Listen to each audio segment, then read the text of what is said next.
بعض لوگ یہ عقیدہ رکھتے ہیں تعویذ کے سلسلے میں، جو ہم پہنتے ہیں نا تعویذ یا گنڈا، تو سوچتے ہیں کہ اسی کے پہننے سے ہی ہماری طبیعت اچھی ہوئی، یا دوا کے کھانے سے ہی ہماری طبیعت اچھی ہوئی۔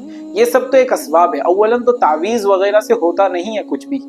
ہم ایک خیال کر لیتے ہیں تعویذ اگر پہنا ہوا ہے یا ایک پھیتا بندھا ہوا ہے تو اس سے ہم کو دوسرے بیماریوں سے بچے رہیں گے، ایسا نہیں، بلکہ ایک اسباب کے درجے میں ہم کو عقیدہ بھی وہیں تک رکھنا چاہیے ہمارا کہ یہ اسباب کے اندر میں اصل شفا دینے والی ذات، ہمارے طبیعت کو اچھا کرنے والی ذات، عافیت والی زندگی عطا کرنے والی ذات وہ اللہ کی ہے۔ ہم کو تعویذ کے سلسلے میں کوئی عقیدہ نہیں رکھنا چاہیے، یہ ایک باطل عقیدہ ہے، وہ ایک اسباب کے درجے میں ہے۔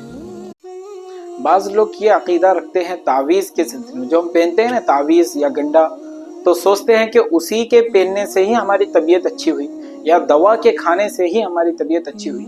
یہ سب تو ایک اسباب ہے۔ اولاً تو تعویذ وغیرہ سے ہوتا نہیں ہے کچھ بھی۔ ہم ایک